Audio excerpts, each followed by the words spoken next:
샬롬, 사랑하는 성도 여러분, 귀하고 복된 하루가 시작되었습니다. 오늘도 우리를 불러주신 우리 주님께서 귀한 복과 은혜로 기다려 주실 줄로 믿습니다. 오늘도 함께 기도하며 새벽 예배를 드리겠습니다. 다 같이 기도하시겠습니다. 사랑과 은혜가 풍성하신 존귀하시고 참 좋으신 하나님 감사합니다. 지난밤도 우리를 안식하게 하시고 회복하게 하시고 이렇게 첫 시간 주님 앞에 나와 예배드리게 하여 주시니 감사합니다.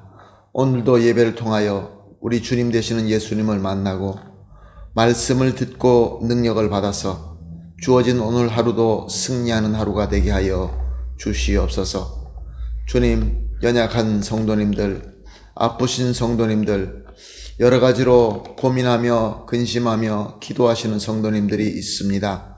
주님, 오늘도 저들을 위로하여 주시고 회복시켜 주시고 또 힘을 주시어서 한 사람도 낙오되는 분 없게 하여 주시옵시고 시험에서 쓰러지는 분 없게 하여 주시옵시고 모두가 함께 예수 그리스도 안에서 한몸 된 성도들이 다 같이 함께 승리하게 하여 주시옵시고 하나님께서 우리에게 맡겨주신 사명을 잘 감당하며 아름다운 열매를 맺을 수 있게 하여 주시옵소서. 예배의 모든 것을 주님 손에 올려드리며 예수님의 이름으로 기도합니다. 아멘. 할렐루야. 다 같이 찬송하시겠습니다. 찬송가 368장입니다. 주 예수여 은혜를 내려주사 곧 충만케 하옵소서. 368장 함께 찬송하시겠습니다.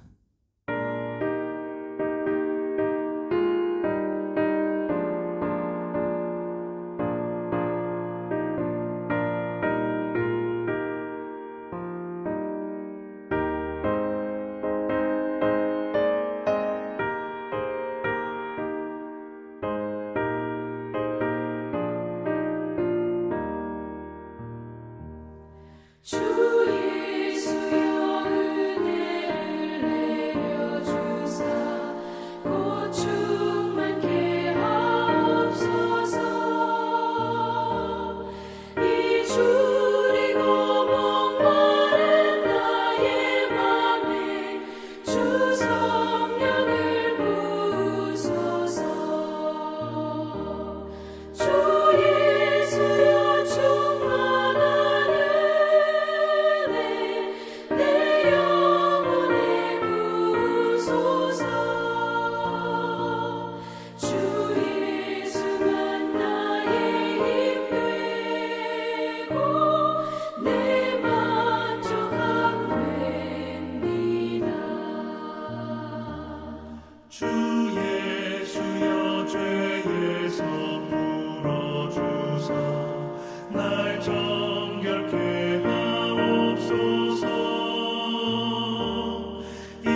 아멘, 할렐루야, 감사합니다.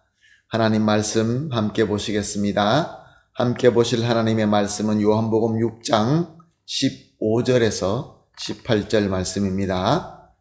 요한복음 6장 15절에서 18절 말씀 함께 보십니다. 그러므로 예수께서 그들이 와서 자기를 억지로 붙들어 임금으로 삼으려는 줄 아시고 다시 혼자 산으로 떠나가시니라. 저물매 제자들이 바다에 내려가서 배를 타고 바다를 건너 가버나움으로 가는데 이미 어두웠고 예수는 아직 그들에게 오시지 아니하셨더니 큰 바람이 불어 파도가 일어나더라. 아멘. 오늘 본문 15절 말씀을 보게 되면은 예수님을 억지로 붙들어 임금을 삼으려고 했다라는 말씀이 있습니다. 왜 그렇습니까?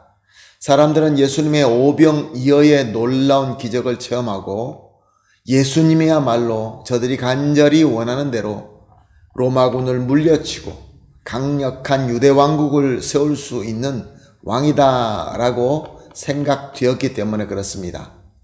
그러나 예수님께서는 저들의 마음을 아시고 떠나십니다. 혼자서 산으로 들어가십니다.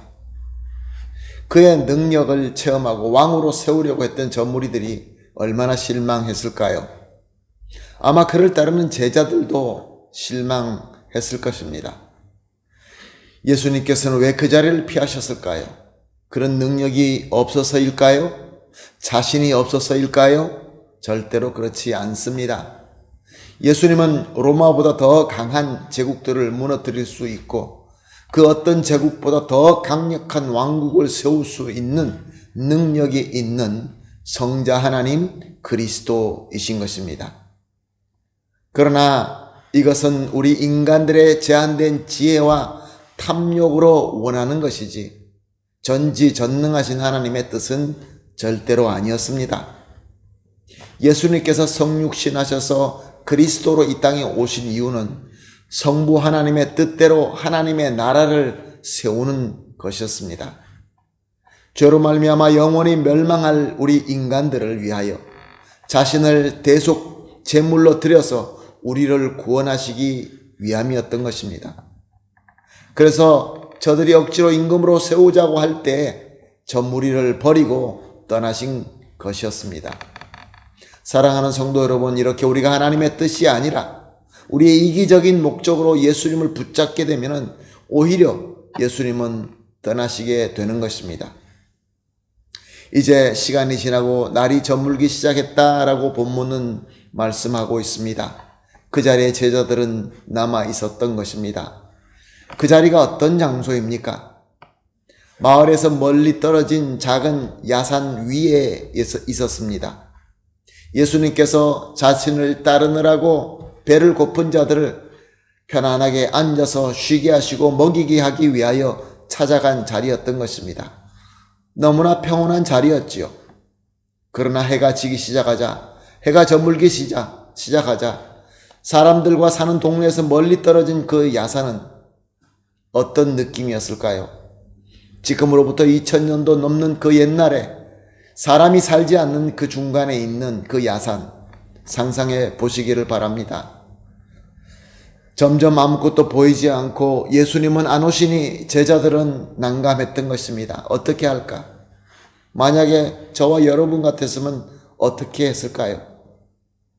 우리도 예수님을 믿고 따르지만 예수님의 능력을 체험하지만 갑자기 예수님이 떠나신 것 같이 느껴질 때가 있습니다.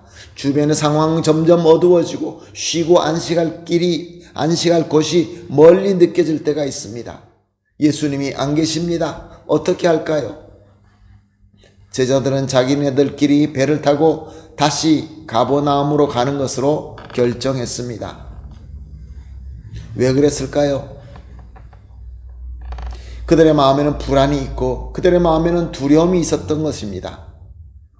제자들도 역시 다른 사람들과 크게 다르지 않았던 것입니다.